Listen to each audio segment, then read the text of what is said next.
Hello, thank you so much for clicking on this new episode of Balancing the Bars. Welcome back. We'll be delving in on this episode with a very crucial topic. We'll be talking about financial freedom and what it means to you. Now, whether or not you have thought about this before, this is something that you definitely need to hone into, and we'll be laying out a path that hopefully makes it easier at the end of this video. So, I am Dahlia, your co-host, and I'm here with my co-host, Juanita. Welcome, welcome. It's always fun to be here. And we have two very special and enlightened guests. We have Jhadee, who's on our call. And you won't be seeing her today, but you'll definitely be hearing her and seeing her virtually. And we are here in studio, joined by Mr. Abdul. Welcome down to Balancing the Bars. How are you doing? Good. Thank you for having me. We're happy to have the Mr. Famous here. Yeah, if you didn't know, he is TikTok famous, and that's exactly how I met you TikTok famous, first. good. And ironically, talking about finance and business, amongst other money matters. Yeah. So we're going to dive right in, and I want to know, what does financial freedom mean to each of you on the panel tonight? Okay, me go. Want me to go first? Go. Okay, Go first. so financial freedom to me, a very specific definition is that you should be able to make money to cover your needs and wants without having to input your time to earn that money. That's it. Yeah, that's as simple as it gets. But what about you, Anita? I've always thought about it as anything that I can put my mind or my hand to financially without feeling a burden. So that's how I've thought about it for a very long time. And it doesn't mean that I need to be rich, but I can just go somewhere and pay and not feel like, oh my gosh, this is coming out of this other bill or something like that. At least that's how I've thought about it before. What you're saying there is important. You have applied a psychological definition to financial freedom. Okay. I have kind of applied a mathematical or numbers, so it comes out to the same. Yeah. But the balance should be really important, though. Jhadee, what do you hear and what do you think immediately when you hear of financial freedom? For me, it's a time thing. It's I can do whatever I want with my time. If you guys know, a lot of millionaires, billionaires, people that just have a lot of money, they have a lot of time freedom. And to me, when I think of financial freedom, I think of time freedom. And that's one of the main goals I'm working towards, is just having money come in and I don't have to work hard and I can do whatever I want to do with my time. All right, great. So I wanted to have that on the table first before we delve into why you think that way, because you said something that's very key. You described it from more of a mathematical side as opposed to Anita here, and of course Jhadee. So what we do in our lives actually has a key role in how we think about these really vital things like financial freedom. So tell me, how has your life experiences and what you do day to day play on your view on financial freedom? Well, if we're gonna speak candidly, right? I'm 28 years old, gonna be 29 this year. For a long time, I was in school, so I'm an academic for the most part. And early on in my career, after exiting school, I wasn't making a lot of money. All right. But I was always involved in financial ideas and thinking about money, and screwing up a lot with money, from my parents' allowances and what I would get on my own, right? So I made a lot of mistakes. And then now I'm in a situation professionally where, again, if we candidly speaking, I do, make good money now, right? So now, so it's like now I'm able to see on both sides. It's not a big thing, to talk about, and But I get, it offers me like a good perspective there, right? Like what it's like to be without money, what it's like to screw up money, what it's like to have money, screw it up and be good with it as well. So I've done all of it, right? And my life has been molded around those different actions, up to date. Yeah. But that's the journey, though. You don't get it right on the first try. There's no one that does it. And Jhadee, can you tell us how does your life shaped your relationship with money and how you view financial freedom? So my story is a little different. So I moved to the US when I was 14. I'm currently 26 years old, so I've been here for 10 plus years. And I think the snap happened when I moved here. I essentially, when I was living in Ghana, I didn't think about. I mean, I was doing okay in school, but I wasn't thinking about the career, about what I was gonna do. Like once I wrote CXC, anything like that. And then my mom moved to the States. I moved with her a year after she was here, and then it really snapped because I saw her struggle so much in this land of quote unquote opportunities. People come here, it's the land of milk and honey, and you can get anything that you want. So that really changed my perspective when I went to did all of my high school, went to college in the United States, and I knew that I didn't come here. I wasn't given this second chance, this opportunity to come to the United States to be average. So I took that and I ran with it, and I, decided to major in accounting. I do have a degree in accounting and finance. And use those skills and the things I learned in school, the things I learned at my 9 to 5 job, because I am currently a senior accountant at a company in Atlanta, Georgia. Just use those things to maneuver and find ways to give myself that financial freedom and teach it to others as well. Kudos to you. Jhadee, that's I'm very happy to hear your explanation of the past 10 years in your life so far, and I'm seeing an interesting parallel, similar parallel actually. When I mentioned before where things have gotten better for me financially, is because I left Guyana. I don't know if it's a sad or happy thing to say. Yeah. So and you just said the same thing happened to you 10 years ago. So I see similarities there. And I think a lot of people share that, leaving and coming out of this little nest that they would call it, because you were born here and whatnot, and you're forced to change, yeah? You're forced to see things in a different way. And that actually brings up a question that we were talking about earlier. Juanita, why don't you lay it on the table so we can get a little vulnerable?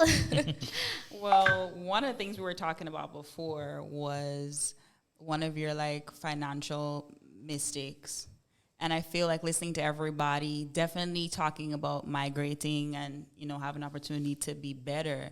One of the things I want to touch on before we go into that is that one of the things I've learned, yes, growing up, my reality with money was, we didn't have, so I can't look at something and want it.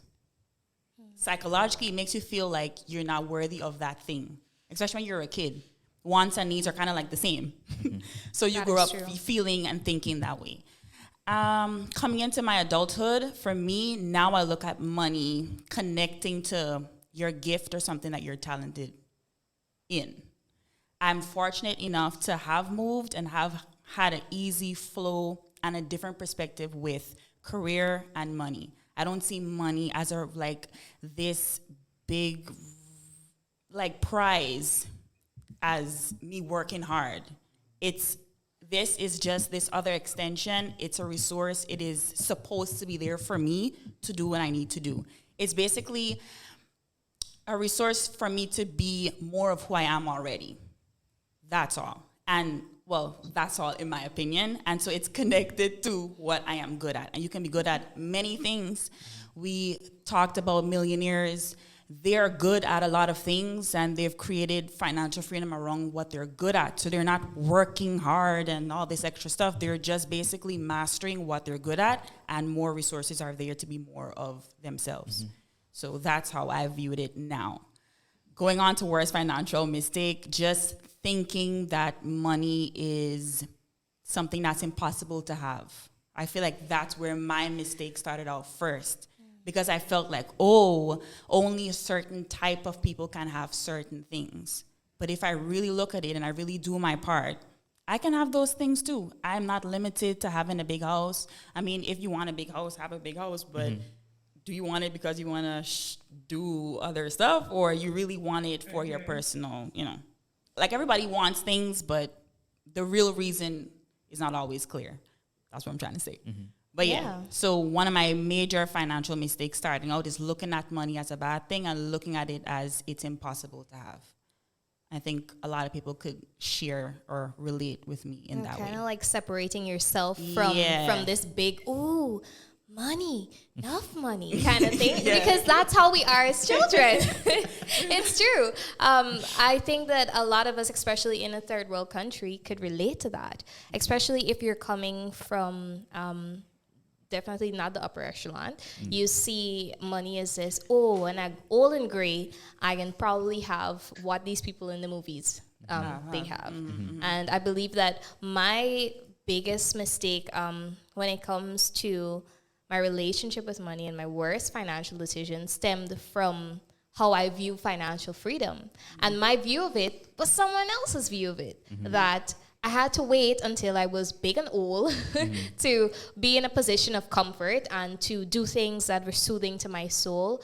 And I had to go through all of this hard struggle to get there because that's what I was told. And I digested this. And so the process of unlearning caused me to make way better financial decisions in my business and definitely in my studies as well.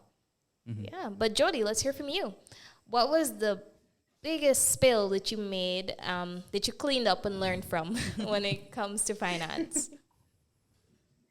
I would say getting out of the mindset of like, I have to save, and I can't spend anything, and I have to like be this frugal person to have financial freedom, which is not true.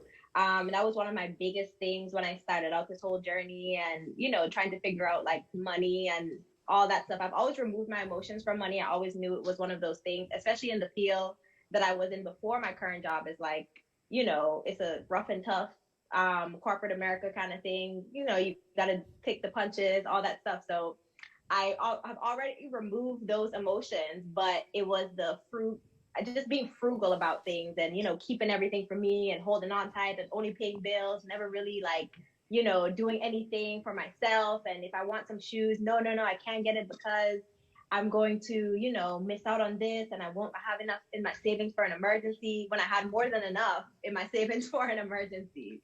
So yeah, I think that was one of my biggest mistakes, is thinking that way, that in the scarcity mindset, that, if I spend it, it won't ever come back. But that's far from true. It's when you are abundant with your money, when you are, a cheerful giver, that's when it starts to flow, and that's when it comes right back to you tenfold.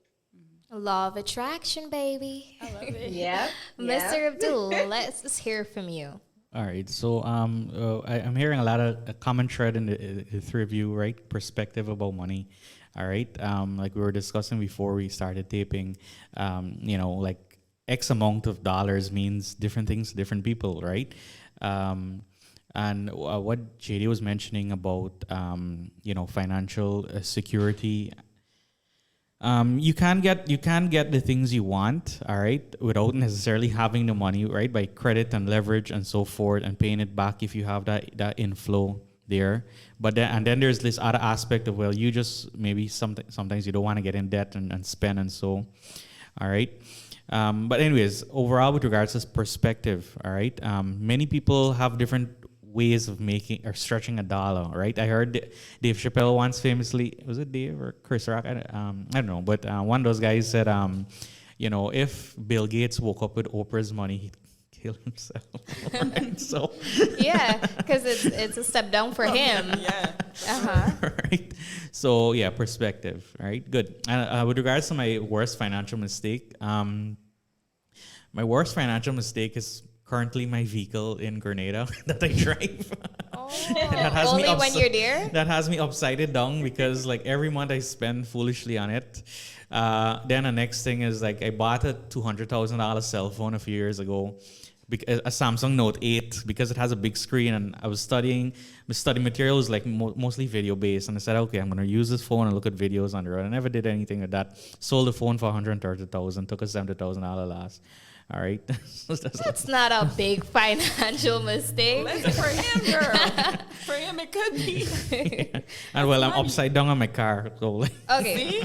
I'll give you the car, but definitely we have so much more juice on when we come back, of course. We have some very vital questions we'll be asking our guests, and we're going to be learning from them as well. So be sure to hit us back and enjoy.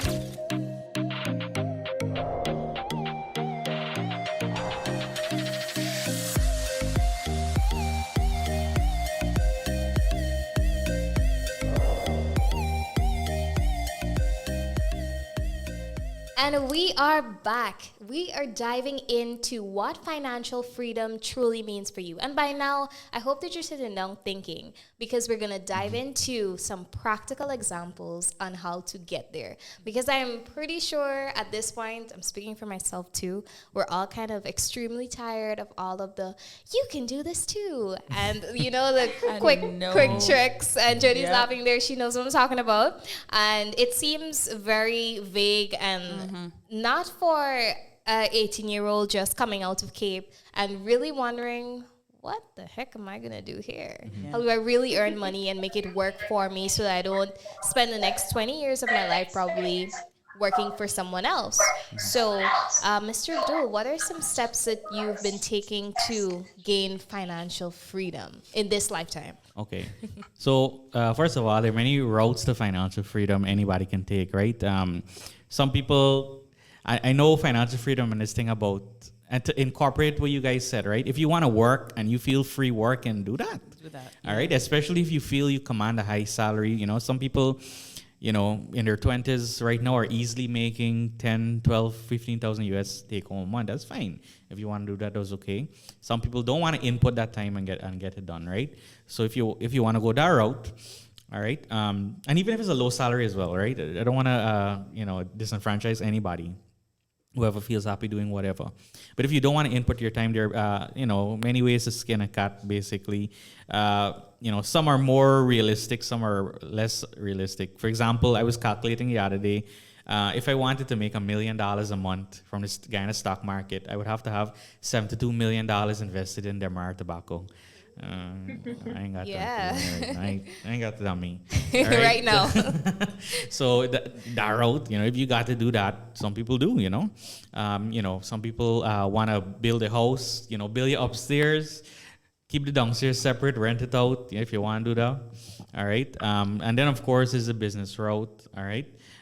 Opening a business, but then a business is just like especially when it's small, it's just like a job where you got to put your time in until you get to the point where it's bigger and you can scale it, where you can carve out some money to hire a manager to replace you as best as that replacement can happen. All right. And then scale it up from there, multiple locations, whatever. All right. So mainly those are like the 3 quick ways I would think to get to that based on my definition, right? Where minimal input of time is needed. Yeah, but which route have you taken so far? Oh, for which me, route are you on? Yeah. All right. So for now, right, my big thing is real estate. For me, real estate is the fastest way to get there. And I'm using like the McDonald's strategy, right? Like McDonald's, their locations, they're not in the business of hamburgers, They're in the business of real estate because they own all their locations outright, the property. But that's how you really make that money. Right. Yeah. And residential real estate, for example, say if I have this home and I live upstairs and I rent out the downstairs, that's fine. That's just one way of getting money from real estate. But if I have commercial real estate, which is a different category, you can run a business from there. You understand? It has higher upside in terms of valuation over time and that kind of thing. So basically, all I'm doing is just trying to stack up as much cash as possible until I can get my hands on some commercial real estate. Yeah. We shall be doing some business then. Because with commercial real estate, right? Remember I mentioned you can do a business or you can do real estate. With commercial, you could do both. Yeah. And I can live upstairs at the back. So in a little kucha corner. You good. As long as if I want. Yeah, I feel you. Rock it like that. Gotcha. Jhadee, can you tell us what are some steps that you're taking to make sure that you enjoy the fruit of your labor? One of my biggest steps is starting off in the corporate America route. So I started working right after I graduated college, and I told you guys a little bit about my story. I went to school, I made sure I did what I need to do, and I was interning with that previous company. I interned with them twice, and I did their leadership program. So they knew that I was coming back for this full-time position, but I actually didn't like what I was doing. I used to be an auditor, a financial statement auditor. Hated every minute of it, but I knew that I needed to stay there to reap the benefits of the company. Very big name company, and if you have that on your resume for 2 years, you are solidified in the U.S. in any accounting job, any finance role. You can get anything because you have that on your resume. you ain't got to learn shit, like nothing. Sorry, I don't know if I can curse here. But you don't have to learn anything in that job. But once it's on your resume, it's a booster. It gets you to the places where you want to go to. So that's what I did. I played that role, and now I'm in a position where I have a lot more time freedom, which is great for my business. I do run a accounting business and bookkeeping services. So that's the route I took and I'm taking. When it comes to real estate, that is a whole market that I am just like, let me get my house first, and then I'll step into the investment properties and stuff like that, situate myself. And I'm also in the stock market. I do play around with crypto. I have a long-term portfolio for both crypto and stocks in the US. And I do have a short-term portfolio where it's just like, gambling money. Let's put some money in the Dogecoin or whatever and see what it does. So my biggest thing for anyone that's 18, like he said, just to piggyback off of him, just know where you want to go. Because I knew entrepreneurship wasn't for me when I got out of college or even got out of high school. I wasn't ready for that. That's a lot of sacrifice. That is a lot of, it's not stable. And I know I wanted some sort of stability first before I stepped into that entrepreneurship route and experience. I think experience can take you so far. So even if you are thinking about being an entrepreneur, shadow someone that has a business, work for another bigger business owner or somebody that started as a small business, and just see what they have to offer. Yeah. Juanita is an international model, among other things. And she is, for me, I feel like as a model, it's different, So how is it that you are going forward on that path of financial freedom? So having the career that I have, it forced me to think about financial freedom. Most people think it's not stable because after like a certain age, you can't, model or whatever, which to each his own. Yeah, which is a lie. So to each his own. It's also a thing where at a young age, you are forced to be your own boss, because in the reality of things, your agent, anybody else that you have on payroll, you are basically paying them. They work for you. They take their little 10%, 20%, but you're basically doing most of the work. So after like a year of modeling, I had to learn where my money went, what I was spending it on, and just understanding where I wanted to be. I knew that I didn't want to be a famous model. If it happened, thank you, Jesus, but that was not the thing, because I know other colleagues who are not famous that make bank every year. So one of the things once that I wanted to challenge myself with was making $100,000 one year. And so I broke it down, and it was $300 a day. But that's $300 a day of me keeping $300 a day, not me earning that. So that was just like a start of me playing around with, if I want to earn a certain amount, how much would I have to earn per day, per month, and things like that. And it is different because I don't have a salary. Yes, I get paid every month, but it varies because each client pays something different. Contracts are different. It's not the same. So also educating myself on what that meant for me as a business owner, as a brand, and then also looking at other areas of income that I would like to do. I work time, but it's not like if I feel the time, unless it's like a 13-hour day or something like that. But I don't feel it.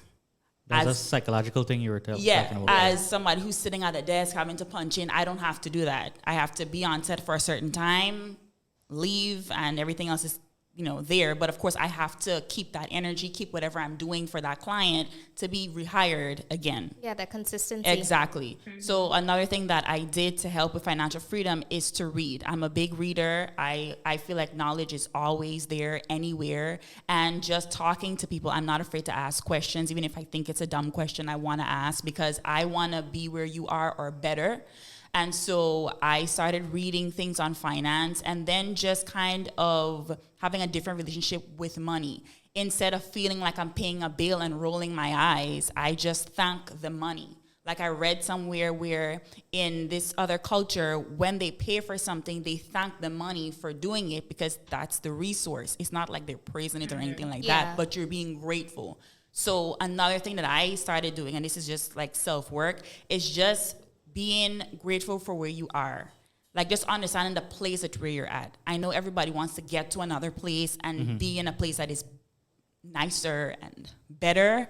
But I feel like once you really take a full account of where you're at, clarity comes and you understand what's the next move. So out of that, I started realizing, okay, I'm blessed to do what I'm doing, but I want to do more. Then, okay, that means I have to now look at how I'm spending. I'm a big foodie. I don't look like it, but I love me some food. And I noticed that I was spending a lot of money. I bet I'm a bigger foodie than you.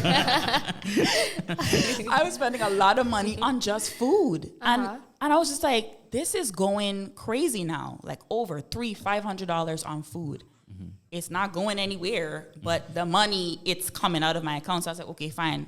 I'm going to start having to make food. Even if it's for a year, I have to walk with my lunch, fine. But it's just for a time. At the end of that year, you see how much you have kept. And I think financial freedom, people think wealth. Wealth is not so much about how you spend, it's about what you keep. Yeah. It's about what you keep. Yeah. And if I can keep more than what I am spending, then I get to do more. And it doesn't always have to mean luxury. It doesn't always have to mean the best thing. It's just like, again, I'm being more of myself. So I can buy more food if I want. Mm-hmm. But I don't have to think, oh, this is coming out of something else. Another thing I just started doing too is just realizing where I fit. Some people would like to own a business. Others, it's just, that's not them. So I may fit with, I want to do stocks or something else, but then get in the know of what that would mean for you, what that would look like for you, and then start getting prepared for the things that you have to do. Not just read it or like think that it's nice, but really commit to doing the work. Because as I said earlier, I've come from a space where I didn't have, and I know what it like that made me feel like. It made me feel like very trapped. Yeah. And for the simplest of things. And I'm just like, I'm not supposed to be feeling like this for something this simple. So that's what kind of made me feel like, okay, once I get to a place where I'm earning, this is how I would like to earn, and this is how I would like to be, not just for myself, but for my family. Because it feels good to know that you can earn and you can feel free, and then people around you benefit from that in a positive way. And that's just my aim for now. Mm-hmm. You truly hit home there when you spoke about feeling trapped. Mm-hmm. And I think at any point in your life, it doesn't happen at any particular age or even phase, but at every person that is alive on this planet Earth has reached to a point where they felt trapped. Whether it's they're at a place where they feel as though they're not earning enough, or they're earning and they don't know how to get out of that particular bracket. Mm-hmm. And for me, I definitely realized that I felt trapped in more ways than one, and not only financially. And sitting with myself was the first step to me taking this journey of being financially free. And it went down to the core of me being my habits and what I'm doing. It's the moving from, I don't really want to wake up this morning, to, hey girl, you got a booking for 7. You're going to get up, because I love the feeling of meeting new people. And my job really allows me to learn so much from other human beings. And that really fuels me, because it makes me feel as though, okay, I'm not facing 4 walls anymore. And so it started from something that simple, changing my small habits, how I talk to myself during the day, how I spend my money, how I allocate to certain things, training my employee, looking at how I can level my business up. And it really just boils down to what you do in those 24 hours every single day. And the time adds up. And I think one of the most important things is realizing that nothing really changes unless you pick up the small things in your life. There is no way you move from making that minimum wage in Guyana, which we really need to talk about, to jumping to what was it, the Lamborghini guy? Lamborghini? Was that the car that came in? Yeah. Yeah. To jumping to that Mohammed stage. And I really feel as though we have a young audience here at Balancing the Bars, and a lot of them are going to feel like, okay, well, 3 people out of the 4 on this panel would have left Guyana and they've traveled and seen other things. But what about the youth like me? All right, well, look, I have something to say for that, right? Yeah. If I had stayed in Guyana, I would have done okay too, you know. Mm-hmm. All right. I where I am now, all right, I probably wouldn't be making all that I'm making now in Grenada, but I would have been making almost about close to around what I'm making now, but not to the point, right? Mm-hmm. So it's not because we left, right? You obviously are very driven. JD is obviously, I mean, I can't predict, how those alternate timelines would have gone, because I know people who left, and I know if they truly stayed, nothing would have happened for them, Yeah. right? Yeah. So basically, it all comes down to personal responsibility. Yep. All right. I rarely tolerate people lamenting too much over their financial situation, especially if, I mean, there are obviously people in Guyana, thousands of people in Guyana who truly have desperate financial situations, families, places of poverty, all right, that are perennially, and persistent, that's there. All right. But at the same time, we can't be savior to everybody. But for those subset, and they are big too, who can do something for themselves, they have to take that personal responsibility and not lament too much, right? And just get it done. A lot of people have opportunities that are coming their way that they can take. A lot of people just need something. Something has to click in their mind, and time only has to pass for them for something to click, and they'll realize what it is they have to get done. We just have to wait for that magic to happen in them. Yeah, like a big bang, but for your brain. Guys, things are getting really heated, but we're going to talk about the most vital aspect of wealth, how it comes through the generation. And we're taking a short break, and we'll be right back.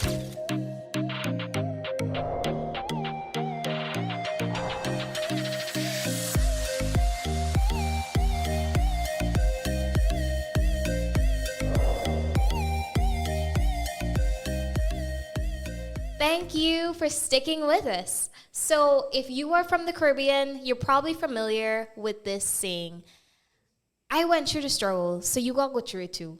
I ain't had this and this and this, and you gotta know what it's like to not have it and whatnot. How do you feel about that mindset, especially with parents who are maybe now coming into wealth and sharing that wealth with their children? They kind of teach that you're supposed to go through some sort of struggle to appreciate it. Do you feel that that methodology always works? Because that's how, especially in our area, we view generational wealth. It's either you completely spoil this child rotten, or you make that child learn how this money came in this family. It's a big scale, and I think we need to find an in between. What do you guys think? All right, so basically, I have a more relaxed view to that, right? Like, for example, look at what the rich do, right? The rich they don't really limit their children. That's not to say they have their hand in the honey pot. The kids have their hand in the honey pot, right? But I don't know. I don't really know if any billionaires are like limiting their kids, like that. All right. So basically, it helps to just emulate what they're doing, right? Like I have 2 kids, all right, and my ideology financially for them, as I grow them up, I will support them within reason for whatever they want. All right. Like for example, my parents, I didn't grow up like poor or anything. All right. I actually kind of grew up kind of cushioned, right? Because my father was with guy school, so he used to live in the estates, maid driver, didn't pay any bills, So. But at the same time, right, my father, they kind of had me on a tight leash, right? There was a point in time in high school, right? Just the other day in the 2000s, I was going to school with $20 a day, all right? Wait, high school or primary school? In high school, right? Damn. All right, I don't know why. All right, so they kind of had me on a short leash, all right, in terms of that. The next thing is that with regards to how parents should deal with their children, all right? If they need money to go, if you have the money and you can afford it and you need to send them to this school, or, you want to buy them this thing and it's going to, pay gains in the future, do it, right? There's, don't, especially if somebody's 25, 26-year-old, all right, and they still kind of need your help. At that age, people are still trying to get things done. Why would you, make things hard for them in the interest of, making them learn. Gaining tough love. People, they need help, right? Obviously not spoil. I'm not saying that at all. All right. And then I have a very controversial view on the other end that, I don't believe that children should have any financial responsibility for their parents, right? As an adult, especially as a parent, you should have started out your stuff long ago. All right. This thing in Guyana where you give your salary, half your salary to your mother every month. You know, you ate since you started working at 16, you're 26 now. You're still, you know, like some people don't want me to say that. Some people kind of agree with it. It's a very controversial thing to say, but I don't believe that as a parent you should be a financial burden. I mean, I certainly, you know, don't want to be a financial burden to my children because one, I should have had generational wealth to pass on to them, and they should be building on top of that. Not they now struggling and that's Totally deal with agree on me. that. Dragging you understand? behind. Totally You agree on understand? that. So, you know, it's a waste of chromosomes, that whole line of generation now. Yeah, there we go. There we go. But despite it being an unpopular opinion, I completely agree with you. Yeah. And the only reason that parents do feel entitled to their children's wealth is because they made children for the wrong reason. Some people deliberately make children to say, here's, well, when As I a get retirement old, plan? you'll take care of me. But Jhadee, Yeah. tell me, how has your view shifted from a child? And let's say by chance you grew up in a household that maybe made you feel as though you had to really work for assistance, you know, and it wasn't necessarily handed out to you, or it wasn't easy to get that money or that support in whatever form. So that's the complete opposite of my childhood and my life. But I think in that regard is, and I'm big on having conversations with my mom when I was, you know, when we were here and I was getting into adulthood. I had to, you know, let her know I'm her only child as well. That, you know, you need to lighten up. Like I know that, and then we also had a conversation in high school that, you know, we're in a different society now. And I think children should be able and should, you know, I mean, even if they're not, your parents are not receptive, I do feel as though they will listen to you. They might not, you know, old people always set in their ways.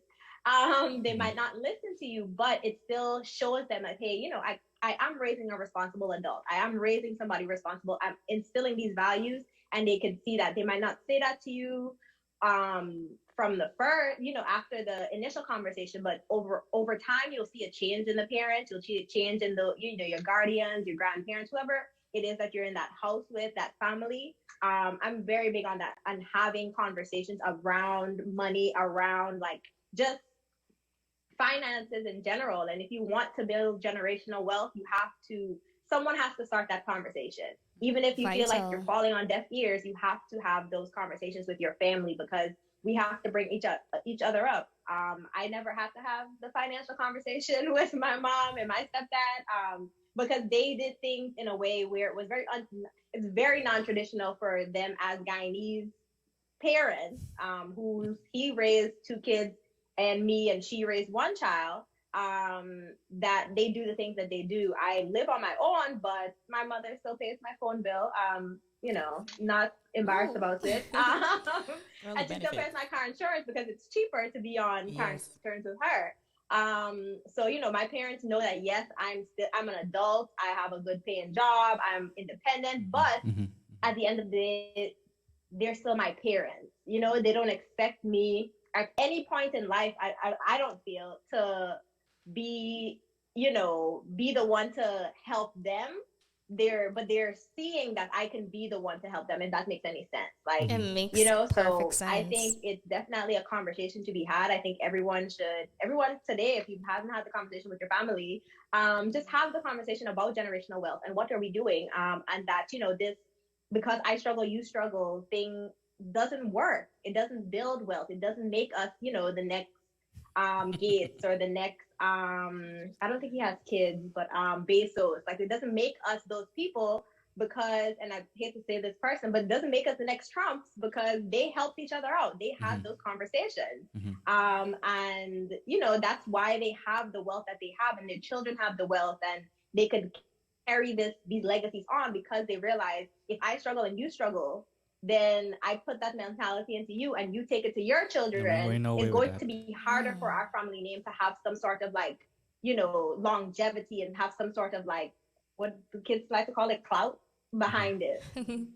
Yeah, but that clout is really and truly having a roadmap to financial freedom. Because if I'm raised in a family that understands money and understands how money grows and how it can work for this infant that's screaming, and this child feels that they can, at the appropriate age, come and talk to me and maybe even say, hey, yeah, I'm 12 right now, but I have a business idea. And because it's in that moment in time, you never know if that child at your age could be making triple what you're making because you invested. And I think that's what specifically in the Caribbean, a lot of families don't realize. That's your first mastermind group, your first group of investors, the first set of people who are supposed to push you. Because rightfully said, Jhadee, you said the broke can't be creating, well, the broke can only be creating broke. Because if you have that broke mindset, you're going to be pushing that on to the another generation.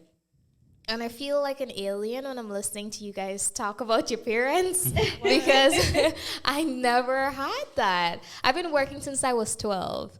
And it was always a situation where I am providing for myself and my sibling. Of course, my mom did some really vital things to have me where I am today.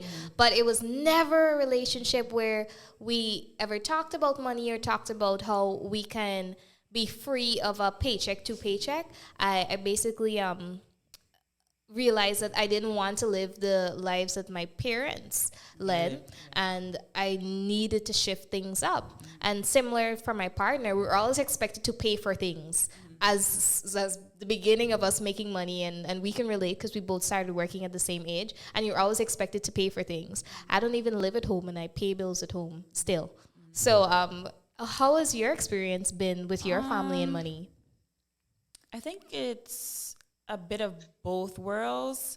Not that we grew up poor or anything like that, but what my parents did, well, my mom and dad were two different people when it came to money. My dad was that person about own your own stuff, don't work for nobody. And one time I was thinking, I think I was 12 too. I was just like, if everybody was working for themselves, we won't have anything in life because you won't want to work for him and he won't want to work for me. So I was like, this is kind of strange. And then too, he was saying this mindset of owning your own and running your own business, but he didn't actually teach us what money meant.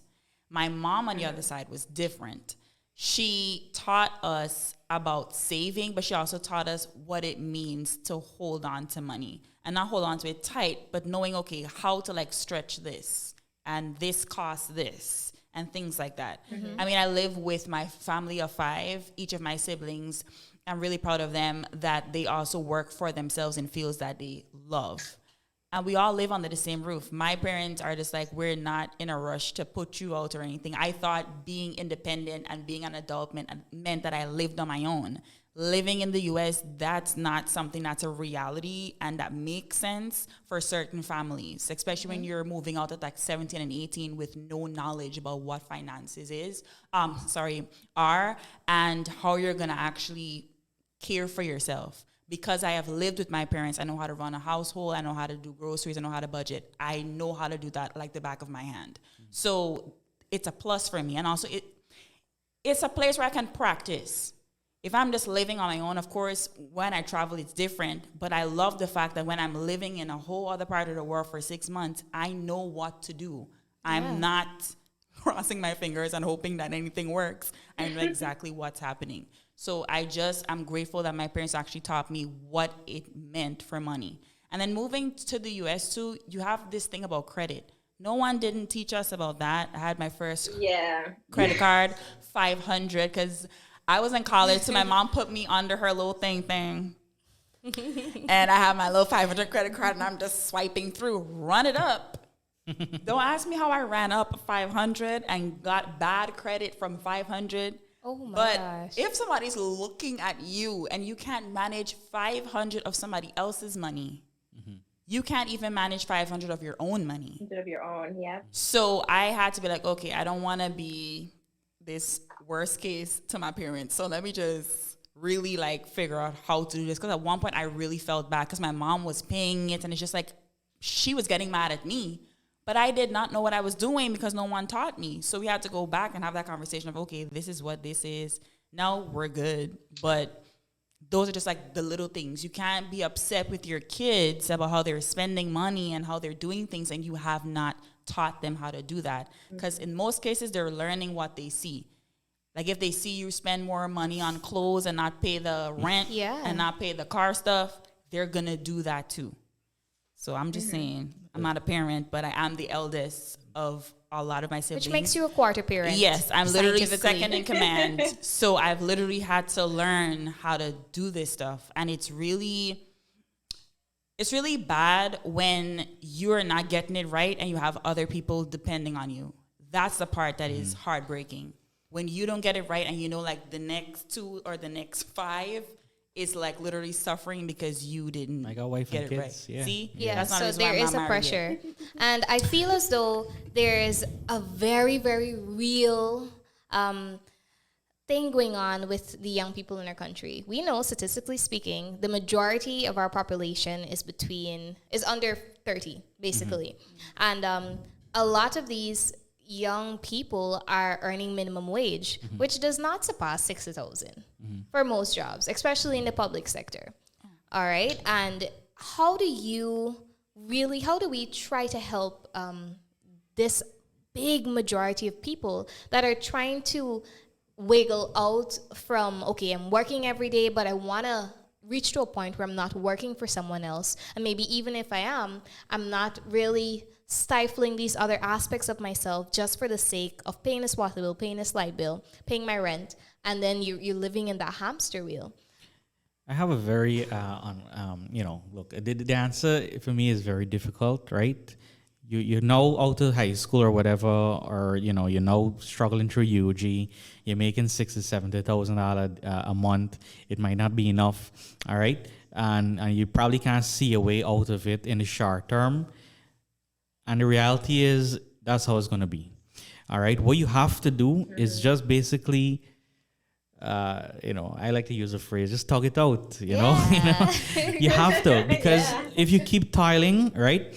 And especially if you have your head on, and especially if you're pursuing some academic endeavor, all right, 5-6 months or a year later, something is going to show up. Yeah, for all right? you. The more opportunities are going to show up. You might have enough experiences to do, to go to the next job. All right, you can build on this, leap over to the next job, get an extra 10,000. All right, keep changing up jobs, keep trying to save, keep trying to minimize your expenses until you're able to get yourself out of that rut. You just have to do the hard work if you're in that position right now, as so many young people are. All right, like I said, you cannot lament. You have to take personal responsibility. You can't go and cry on the government or cry on your parents that, you got to hand them 25% of your salary. You got to figure yourself out, right? Because, one day you can wake up, you're 35, almost 40, and you got nothing because you've been crying, for all the your past life. 20 to 15 years. Yeah. You got to think your way out of this maze, this trap, right? If you is an inventory clerk or a bond clerk at Gaffurs or wherever you're making minimum wage, you can't you can't reach your middle age at that job. You got to be thinking about your next step. You can't sit down and cry and give up about it. Yeah, there is no There's no inspiration or pretty thing I can tell you. You just gotta do the work. And there is no big goal ticket out. I love the fact that you said that you gotta tug it out, because that's exactly what you have to do. And there is no easy way to getting rich. All right, kudos to the people who are benefiting from generational wealth. They're coming from money and they understand that. But guess what? Those people go broke too. They do, because you have to learn. You still have to create your own relationship with money, and sometimes unlearn and then learn something that feels more like you and works for you. It's different. I mean, I'm a hippie. I know I don't look like a hippie right now, but trust and believe, in a couple of years, my ideal life is a big plot of land, a creek at the bottom, and a van at the top. Seriously. And you just also have to, something that you said earlier, Mr. Abdul, know what you want. You have to know what you want and plot it there. And there is a valid piece that I want to draw from each of you for our listeners, because I think it's going to help each of us. I want us to share some of the best books that you've read that really helped you to switch, yes, Jhadee, to switch your mental on how you view life and in turn money. So Jody, let's go with you first. So I'm a big reader. I lit up when you said that question because I'm currently like in another book journey. But one of my favorite books, and I actually shared this with my boss on Monday. It's called The Slight Edge, and The Slight Edge basically teaches you how to take your small habits and turn them into bigger successes. So teaching you, when you feel like, oh, I don't feel like going to the gym today and blah, blah, blah, blah, blah. You have to fight that resistance because the habit that you have is to not go to the gym. You are trying to build a better habit. And that's how I teach a lot of my personal finance clients is that this is a habit. It's just a bad one. We're just trying to reprogram that habit. So The Slight Edge is a great book to read, listen to, I don't know, type it up, write an essay about it, but I try to revisit that book every year. Another one that's not about it's kind of similar, but the Four Agreements. I live by those four agreements. I take it in every aspect of my life. And one of my really good friends, Shai West, she is the one that told me about that book. And it really talks about what are the four basic things in life that you need to just have a peaceful life, whether that is in relationships, platonic or romantic, your finances, at work. It's just bringing that harmony into yourself. And I'll give you one more. I am currently reading The Wealth Choice, and it is about a lot of like Black business owners and what they did and the struggles that they went through. And I get a lot of inspiration from that because these are people that I know that, all I've ever seen them is rich. I didn't know that they were, struggling on a couch and doing this. I didn't know these stories.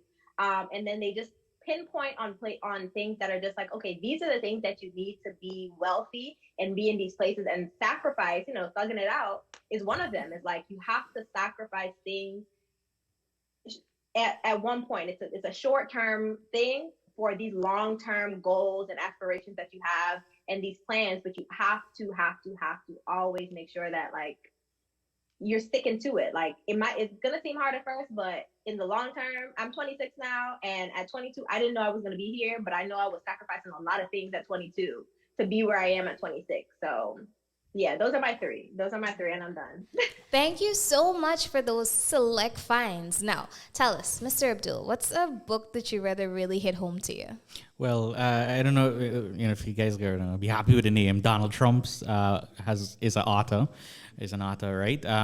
Think Big is one, right? And I think it has to do with what Jhadee was mentioning about. Jhadee alluded to something like leverage, right? For example, right? I did indicate I want to go into commercial real estate, but I also want to open a business, right? And a really big one, right? I really want be making like $2-3 million a month. That's not enough. I want like global scale, right? And like there are many avenues like, the U.S. International Finance Corporation, the International Development Corporations. You can take equity financing. So that basically what our book meant was that if you have a target of $1 million, why not 10? Yeah. Why not $1 billion a month, The money is out there for you. Go and get it. So Think Big would be one. All right, because a lot of the other books I have read are very popular and people are probably already know the names.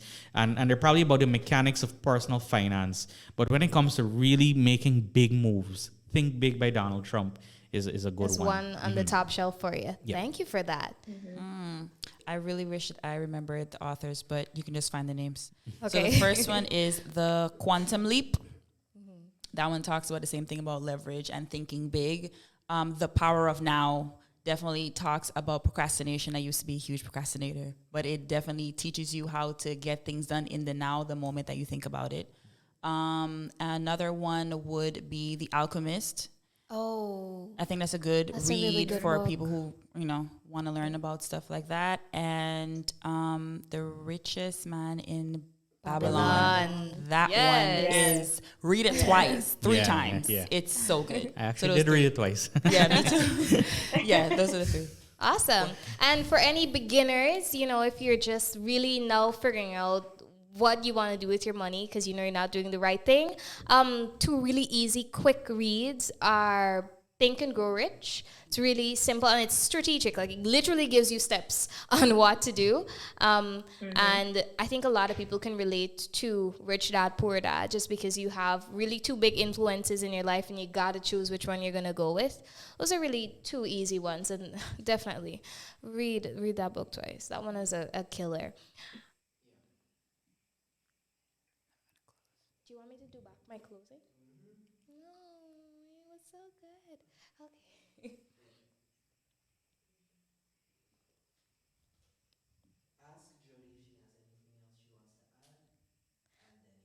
Okay, got you. So just before we go, I want to ask our guests tonight, Mr. Abdul and Jhadee, do you have anything that you'd like to tell our viewers just before we wrap up? I can go first. I would just say if you guys, I know you guys have a younger audience, and just know that it is okay. It is going to be okay. You will not be in this position. And Mr. Abdul said it. He hit it on the head earlier about not just not sitting in that feeling for the rest of your life and complaining, and do something about it. We have 24 hours in a day. Everybody does have a different 24 hours. We still on the clock, yes, but everyone has different things they have to do in their 24 hours. But take some time every day to either read a chapter, figure out, how to create a business plan, just anything that that's going to take you to the next step. Take some time out every day to do those things, and you will see in a year, how far you would have come. And follow all of us for for any advice.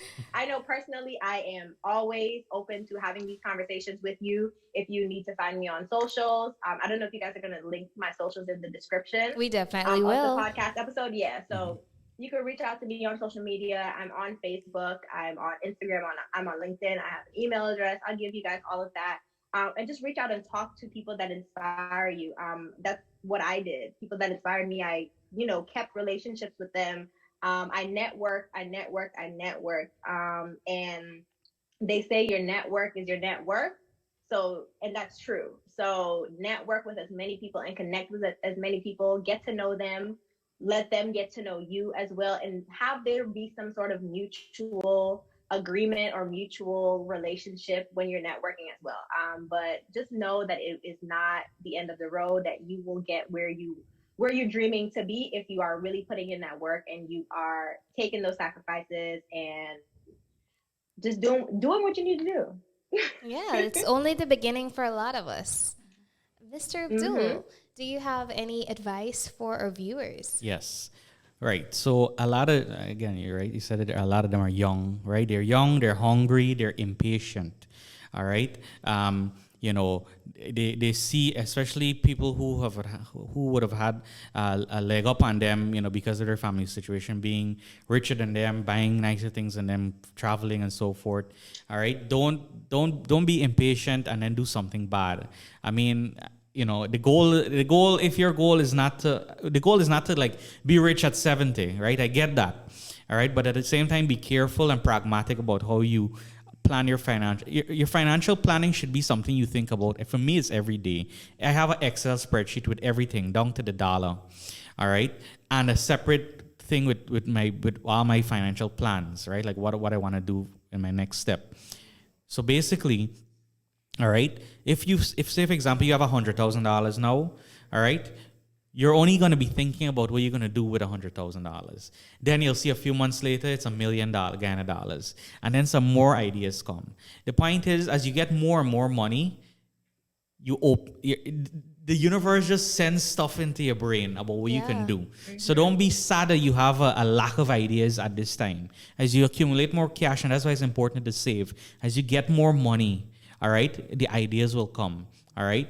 So don't be sad about having a lack of ideas. They will come as you get more money. So you have to save for that to happen. Yeah. Some star quality advice there.